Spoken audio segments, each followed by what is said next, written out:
कैसे हम जाने कि मांगलिक कुंडली क्या है। इन 5 भावों में यदि मंगल बैठे हुए हैं तो आपकी कुंडली मांगलिक है। अब मांगलिक होने के कारण कई बार व्यक्ति की शादी में विवाह में देरी तो हो जाती है। मांगलिक दोष के निवारण के लिए शादी से पहले वट विवाह, घट विवाह। नमस्ते, जय श्री कृष्ण। आपने कई बार ये तो सुना ही होगा कि मांगलिक होने के कारण व्यक्ति की शादी में देरी हो रही है, या फिर आपकी शादी में भी मांगलिक होने के कारण देरी हो रही है, या फिर मांगलिक होने के कारण आपका वैवाहिक जीवन ठीक नहीं है। लेकिन क्या कभी आपने ये सोचा कि मांगलिक होते कौन है? कैसे हम जाने कि मांगलिक कुंडली क्या है? और मांगलिक होना क्या कोई बहुत बड़ा दोष है, या फिर मांगलिक होना हमारे जीवन में बड़ी प्रॉब्लम का कारण है, या फिर मांगलिक होने से हमें कुछ लाभ भी होगा? तो आज की वीडियो में हम विस्तार से यही जानेंगे कौन से व्यक्ति मांगलिक होते हैं। हम जन्म कुंडली देखकर ये कैसे पता लगाए कि कौन मांगलिक है, कौन मांगलिक नहीं है।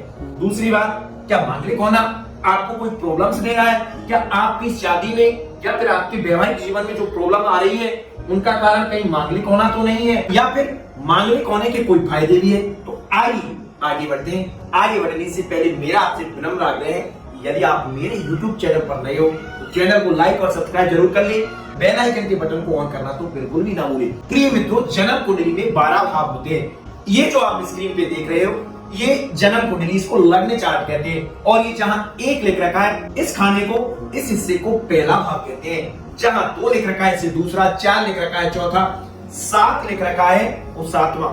अब आप अपनी जन्म कुंडली खोल लीजिए, और यदि आपके पास अपनी जन्म कुंडली नहीं है तो मुझे कमेंट्स में अपनी detail, date of birth, time of birth और प्लेस ऑफ बर्थ लिखकर भेजें। मैं आपको देखकर बताऊंगा कि आप मांगलिक हो या नहीं। और यदि आपके पास जन्म कुंडली है तो आप अपनी जन्म कुंडली खोल लीजिए।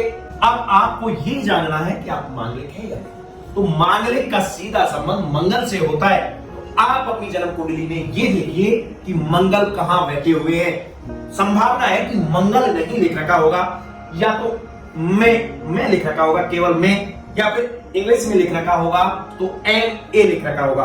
तो आप देखिए आपकी जन्म कुंडली में मंगल कहां बैठे हुए हैं। यदि मंगल आपकी जन्म कुंडली के पहले भाव में, जहां ये 1 लिख रखा है इस खाने में बैठे हुए हैं, या फिर जहां ये 4 लिख रखा है यानी चौथे भाव में बैठे हुए हैं, या फिर 7 लिख रखा है वहां बैठे हुए हैं, या 8वें भाव में बैठे हुए हैं, या फिर 12वें भाव में बैठे हुए हैं। यानी पहले भाव में, चौथे भाव में, 7वें भाव में, 8वें भाव में और 12वें भाव में, इन 5 भावों में यदि मंगल बैठे हुए हैं तो आपकी कुंडली मांगलिक है, आप मांगलिक है।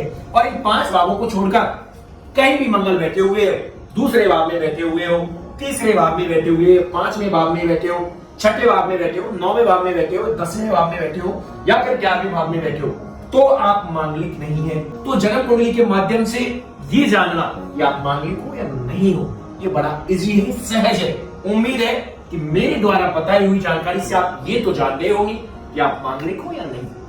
लेकिन अब आगे बढ़ते हैं और ये देखते हैं कि क्या मांगलिक होना कोई अभिशाप है, या फिर ये आपके लिए फायदेमंद भी हो सकता है। मित्रों, मांगलिक होना कोई अभिशाप की श्रेणी में नहीं आता। दुनिया के 43%, दुनिया के 43% लोग मांगलिक होते हैं। अब मांगलिक होने के कारण कई बार व्यक्ति की शादी में, विवाह में देरी तो हो जाती है, लेकिन ऐसा नहीं है कि मांगलिक होने से व्यक्ति की शादी नहीं होती। हाँ, कई बार मांगलिक होने की वजह से व्यक्ति की शादी में देरी हो जाती है।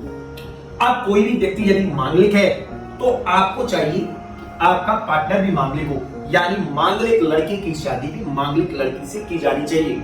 और मांगलिक यदि लड़की है तो उसकी शादी भी मांगलिक लड़की से की जानी चाहिए। वैसे तो मांगलिक दोष निवारण के लिए अनेक तरह के उपाय भी होते हैं। मांगलिक दोष निवारण की एक पूजा भी होती है।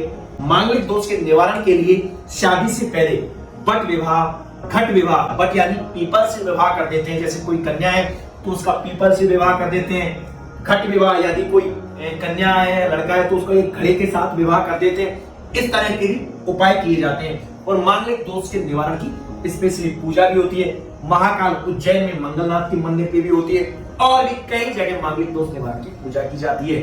आजकल तो ऑनलाइन पूजा भी की जाती है, तो मांगलिक दोष का निवारण भी किया जाता है। लेकिन फिर भी मैं तो आपको सजेस्ट करूंगा, मैं तो आपको यही सुझाव दूंगा कि मांगलिक दोष का भले ही आपने निवारण करवा लिया हो, लेकिन फिर भी आपको शादी तो मांगलिक व्यक्ति के साथ ही करनी चाहिए।